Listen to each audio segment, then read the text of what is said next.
Queridos irmãos, eu quero convidar você, nesse momento, a abrir a palavra do Senhor no Salmo 131.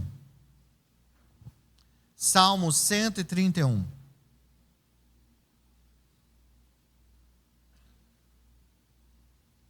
É através das verdades que esse salmo transmite que nós falaremos nesta noite sobre o descanso nos braços do Senhor. E é isso que eu quero para você nessa noite, que você descanse nos braços do Senhor, porque Ele tem cuidado de vós. Salmo 131. Quero te convidar a acompanhar a leitura do texto. Senhor, não é soberbo o meu coração, nem altivo o meu olhar. Não ando à procura de grandes coisas, nem de coisas maravilhosas demais para mim. Pelo contrário, fiz calar e sossegar minha alma, como a criança desmamada se aquieta nos braços de sua mãe. Como essa criança é a minha alma para comigo. Espera, ó Israel, no Senhor, desde agora e para sempre. Palavra de Deus para os nossos corações. Esse final de semana é um final de semana muito especial para as nossas crianças, para todas as crianças. E por falar nesta data importante, que é hoje, dia 12 de outubro, quero parabenizar todas as nossas crianças, a todas as crianças, por esse dia tão especial que nós celebramos e lembramos do dia de nossas crianças. E para comemorar esse dia tão importante, esse final de semana tão importante, as diretoras, os responsáveis pelas nossas crianças, pela nossa UCP, que é a União de Crianças Presbiteriana, promoveu desde sexta-feira, terminando hoje, um acampamento lá em Xerém. O acampamento foi uma bênção. E algumas das crianças que lá estiveram, e também dos adultos que lá estiveram, estão aqui. Conseguiram vencer o cansaço e vir até a casa do Senhor nessa noite tão especial. Mas também não culpo aqueles que não conseguiram vir, porque foi muito intenso esse final de semana. E como os membros da igreja sabem, eu e Rosana gostamos de ajudar na cozinha. E ficamos lá na cozinha esses dias. E eu pude trazer à minha memória, e todas as vezes que eu tenho um encontro com crianças e trabalho para crianças, a minha memória vem algumas coisas. A primeira coisa é que eu já não sou tão novo, já não tenho tanto pique, porque só de olhar e observar o pique dessas crianças nesses 2 dias, já fico cansado. Mas além disso, eu também pude me lembrar que a criança, biologicamente, é muito diferente, é muito acelerada. E criança come muito. E criança come o tempo todo. A gente acabava de preparar uma comida e pensava que ia ter pelo menos umas 2 horas de descanso. Daqui a pouco estava uma criança batendo lá na cozinha, falando que está com fome. E tinha acabado de comer. E queria comer mais. E nessa jornada das nossas crianças, que de fato, de verdade, quem é pai aqui sabe, comem bem, estão em fase de crescimento, tem que comer mesmo. Há uma cena que é engraçada. Um dos nossos mascotes, um dos nossos pequenos que estava lá, dormiu antes do almoço. Os pais deixaram ele dormir. E ele acordou logo depois que todo mundo tinha comido. A gente estava lá arrumando a cozinha, ajeitando tudo. De repente, chega o nosso mascote com cara de sono. E aí ele fala meio que resmungão, porque tem gente que quando está com fome fica chato, resmungão, não é verdade? Aqui deve ter alguém em casa que é assim, não pode passar da hora de comer. Se passar da hora da comida, tem quem aguente. E ele chegou meio resmungão. E aí, então, é criança, eu escutei ele balbuciar alguma coisa. Não entendi muito bem, eu entendi que ele disse assim, estou com sono. Eu disse, então vai dormir. Aí ele falou de novo, e eu entendi que está com sono. Aí a Rosana olhou e disse, não, Marcelo, ele não está com sono, ele está com fome. Aí eu falei, não, ele não está com fome, está sim, ele acabou de comer. Mas eu não sabia que ele tinha ido dormir, né? Aí, Rosana, vamos dar comida. E, assim, um prato predileto desse nosso mascote era macarrão. E ele começou a chorar porque a comida estava demorando a chegar, porque a gente dá aquela esquentada. Mas na hora que ele pegou o macarrão, gente, o sorriso nos lábios daquele garoto contagiou a gente. E aquela velha frase de um sociólogo fez todo sentido nesta hora. Quem tem fome, tem pressa. Esta realidade de quem tem fome, tem pressa, é algo que permeia a nossa vida. A gente gosta de comer, e quando passa um pouquinho do tempo, quando começamos a sentir fome, isso nos incomoda. Agora imagine uma criança recém-nascida, uma criança que por si só, por si mesmo, não tem condição alguma de manter-se viva, precisa da ajuda dos pais em tudo, para se vestir, para tomar banho, para depois de comer, arrotar, para comer. Ela precisa de tudo. Ainda não fala, ainda não sabe falar, ainda não sabe se defender, se expressar. E quando a fome vem, o que ela faz? Ela chora. E chora algumas com muita vontade. Aqueles que cuidam das crianças, sejam pais, ou aqueles que sabem a necessidade das crianças, como os pediatras, dizem que uma criança ela fica inquieta por 3 coisas: cólica, que é dor, sono e fome. Mas a maioria das vezes em que uma criança de fato, de verdade está chorando, é porque ela está com fome. Talvez você já tenha tido a oportunidade, se você não é pai, você ainda não teve o privilégio de ser pai, mas pôde ver essa cena. Uma criança chorando de forma copiosa, chorando, e então a mãe para e vai então amamentar o seu filho, e quando começa a amamentar, a criança muda. O semblante é de paz.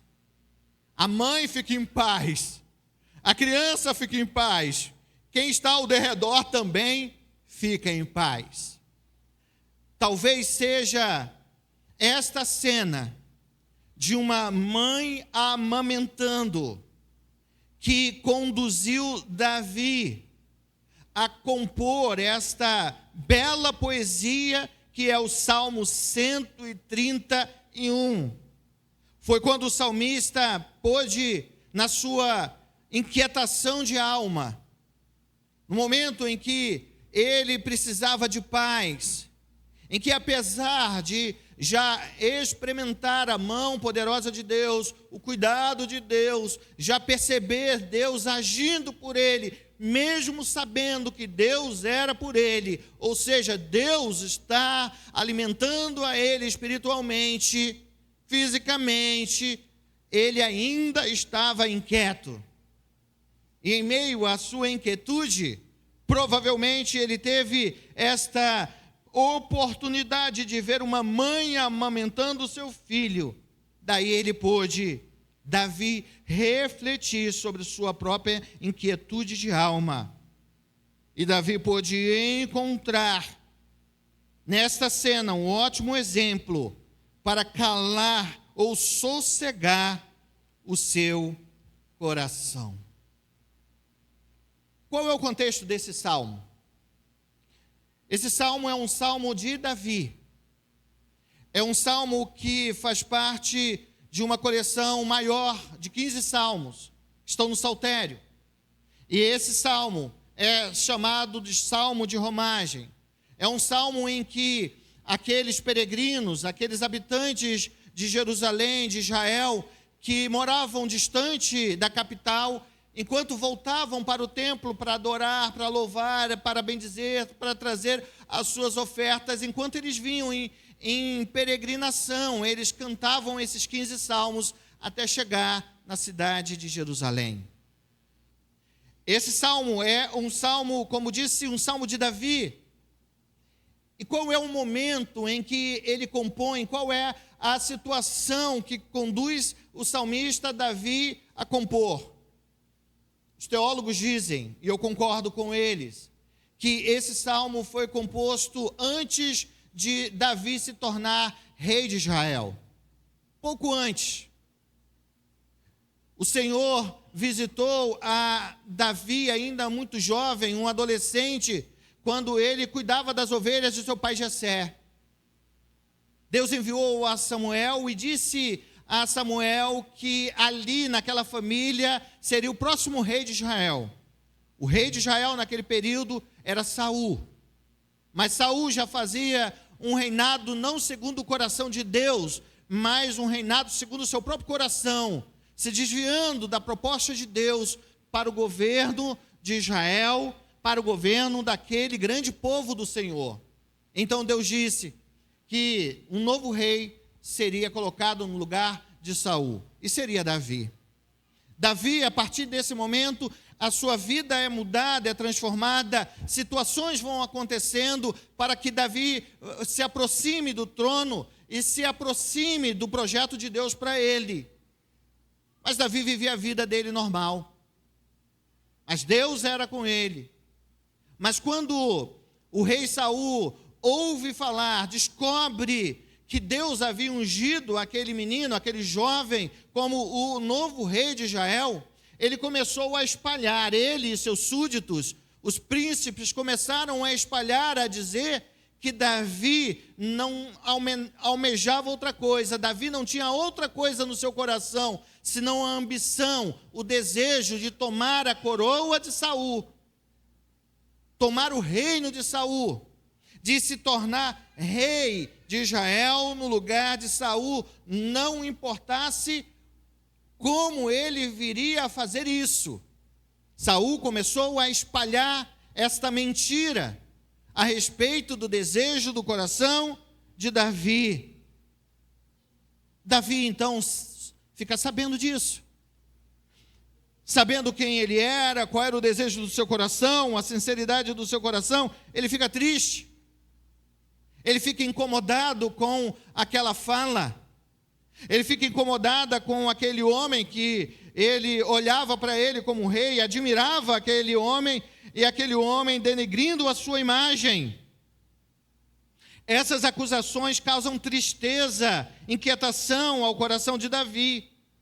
Realmente, não é fácil ser acusado de algo que não fizemos.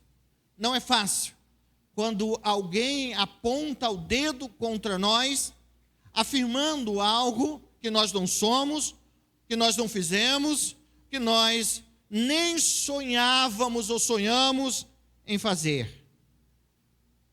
Mas há algo interessante nesse texto, porque antes desse texto se tornar uma poesia, se você observar com zelo e cuidado esse texto é, antes de mais nada, uma oração. Davi, ele se volta ao Senhor em oração, diante do incômodo que ele sente na sua alma, diante do incômodo que ele sente no seu coração, ele se volta a Deus em oração. Isso nos mostra que quando há inquietude no nosso coração, quando o nosso coração não está bem diante de qualquer circunstância do mundo, nós devemos fazer como Davi, nos aproximar de Deus, de forma reservada, íntima e pessoal, elevar a nossa mente, o nosso coração ao Senhor, e orar a Ele, e buscar a Ele de todo o nosso coração, de toda a nossa alma e de todo o nosso entendimento. E nesta oração, se você perceber, não há um pedido da parte de Davi. Davi não pede nada. Davi não olha diante da situação que ele está vivendo e suplica a Deus algo, não. É um momento particular de Davi com Deus. Nesse momento, Davi está abrindo o coração ao Senhor, está prestando contas a Deus. Bom, assim como nós, Davi também sabia que Deus sabe todas as coisas, mas há momentos que nós precisamos verbalizar aquilo que está no nosso coração. E esse salmo, o verso 1, principalmente, mostra exatamente essa verdade. Davi está inquieto com as falsas acusações. E aí ele fala para Deus, ele diz a Deus nessa conversa pessoal, como se ele estivesse dizendo assim: Senhor, estão me acusando de algo que não é fato, estão me acusando de ser altivo, estão me acusando de ser soberbo, estão me acusando de desejar algo que eu não desejo. Tu sabes, tu me conheces, tu sabes que eles não estão falando a verdade, tu sabes o que passa em meu coração. É isso que ele diz no verso 1, ele diz assim: Senhor, não é soberbo o meu coração, eu não sou soberbo, nem é altivo o meu olhar, eu não quero grandes coisas, eu não estou aqui desejando a coroa, eu não estou aqui sonhando pelo palácio, eu não estou sonhando pela riqueza. E ele diz: não ando à procura de grandes coisas. Ele não queria grandes coisas, nem de coisas maravilhosas demais para ele mesmo. Esta é a oração dele. Ele está dizendo ao Senhor: Pai, Senhor, eu não preciso de nada, eu preciso apenas do Senhor.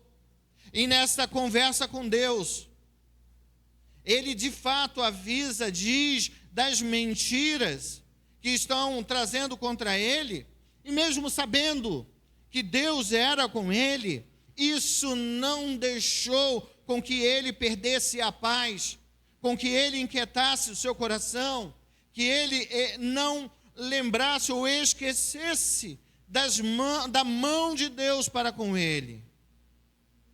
E nesta dúvida, e nessa inquietação que ele está vivendo, nesse dilema entre o saber que Deus está agindo e ouvir as situações que estão ao seu derredor, e a dor que ele está no seu coração, de repente, ele olha para dentro de si e diz para si mesmo: sossega, acalma, aquieta a minha alma. São essas as palavras precisas do salmista Davi.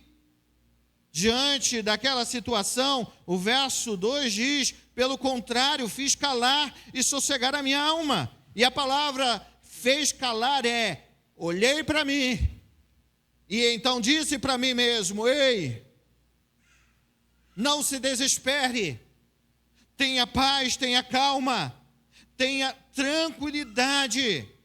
Ele está numa discussão consigo, numa briga consigo mesmo. E nesse momento em que a sua alma precisa ser acalmada, é que talvez ele tenha esta visão. A visão de uma mulher amamentando o seu filho. E ao ver o bebê, que depois de ser amamentado se entrega à quietude nos braços de sua mãe, Davi se sentiu encorajado a fazer o mesmo com a sua alma. Talvez você que aqui está nesta noite, mesmo sendo um cristão devoto, mesmo sendo alguém que conhece a Deus, que assim como Davi sabia qual é o plano, qual é a vontade de Deus para a sua vida, talvez você esteja vivendo em constante inquietude de alma. Talvez você esteja olhando e se deixando conduzir pelo barulho das circunstâncias que gritam ao seu ouvido. Talvez você esteja andando cansado e, quem sabe, sobrecarregado com as notícias, com a realidade ao seu derredor. E como uma ovelha sem pastor, Talvez você esteja exausto, cansado, suas emoções abaladas, seu corpo fragilizado, a sua alma desassossegada. Mesmo sendo cristão, mesmo confiando em Deus, ainda assim há uma inquietude na sua alma e no seu coração. Ao olhar para esse texto, ao olhar para a verdade que Davi traz a cada um de nós nesta noite, é preciso reagir, é preciso tomar o exemplo de Davi, e é tempo de pôr um ponto final na angústia, na preocupação, no medo demasiado. É possível mudar a realidade da inquietude, da falta de paz do nosso coração diante de qualquer circunstância da nossa vida. E a única forma verdadeira para que possamos encontrar a mesma paz que Davi encontrou é fazendo a mesma coisa que Davi fez, voltando os seus olhos para o Senhor. Voltemos os nossos olhos, o nosso olhar, o nosso coração para o Senhor. Não fiquemos à margem, não fiquemos olhando o que está acontecendo ao nosso derredor, os inimigos, as provações, as circunstâncias adversas, mas nós somos convidados pelo salmista a fazer como ele, olhar em direção àquele que tirou de meio às malhadas para torná-lo rei de Israel. Devemos olhar em direção ao Senhor, porque ele cuidava de Davi como um pastor cuida das suas ovelhas. Ele cuida de você, ele cuida da sua família, ele cuida do seu coração, assim como ele, o Deus da graça, cuidou do seu povo no passado. Que você e eu possamos olhar para o mesmo exemplo que Davi tem diante dele, de uma criança frágil, que, como eu disse no início, depende exclusivamente do cuidado dos seus pais, principalmente do cuidado materno da sua mãe, que depende dos seus pais para tudo, e principalmente para se alimentar, que nós possamos ter o mesmo sentimento que uma criança quando é alimentada, porque quando Davi diz uma criança desmamada, ele está dizendo uma criança que acabou de ser alimentada. Quando uma criança alimentada, ela tem diante de si o seu pai e a sua mãe, ela se aquieta nos braços poderosos dos seus progenitores. Que você, diante das circunstâncias e das adversidades da vida, você possa encontrar nos braços do Senhor Jesus o consolo, o conforto e a ajuda que você precisa para seguir. Refugie-se nos braços sempre ternos do Senhor. Deposite aos seus pés, como disse Pedro, toda a sua ansiedade, porque Deus tem cuidado de vós, porque Deus é poderoso para cuidar de você, hoje e sempre. Jesus disse: eu vos deixo a minha paz. Jesus, ele é a nossa paz. É por isso que ele, diante de uma grande multidão que estava inquieta, estava sem paz, ele diz: vinde a mim, todos vós que estáis cansados e sobrecarregados, porque eu vos aliviarei. A proposta que ele fez no passado é a mesma proposta que ele faz para o seu povo hoje, é a mesma proposta que ele faz para os não crentes, mas principalmente para os crentes que ainda continuam carregando um peso pesado sobre a sua face, sobre as suas costas, e Jesus diz: vinde a mim, deixe que eu cuido de você, eu cuido dos seus, eu cuido da sua família. Acalme o coração, porque eu sou contigo. Davi encerra o seu salmo no verso 3.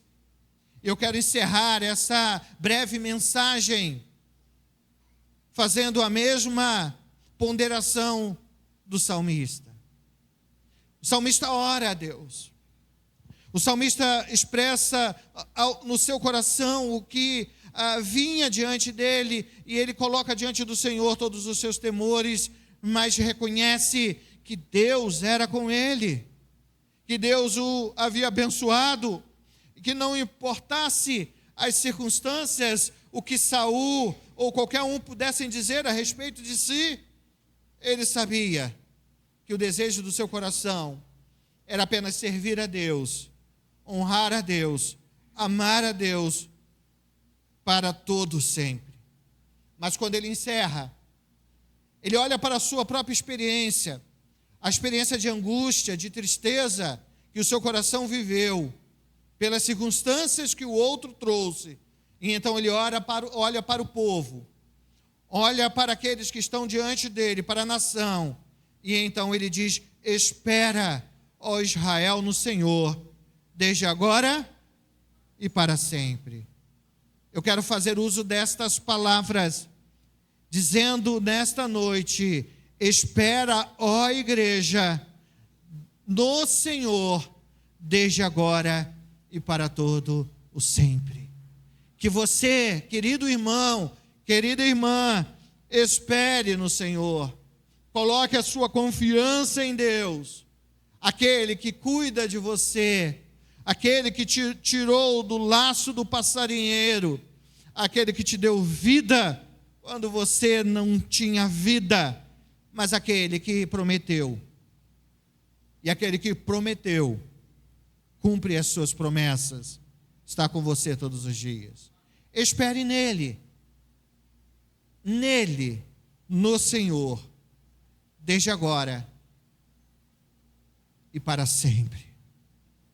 Não apenas no único momento da sua vida, da sua existência, mas que você espere em cada momento da sua jornada como peregrino aqui, que você espere com paciência no Senhor, porque Ele há de te livrar, Ele há de te recompensar, seja aqui ou seja na eternidade. A Ele, ao nosso Senhor, seja toda a honra, toda a glória e todo o louvor. Por isso, descanse nos braços do Senhor e você terá a paz que excede a todo entendimento.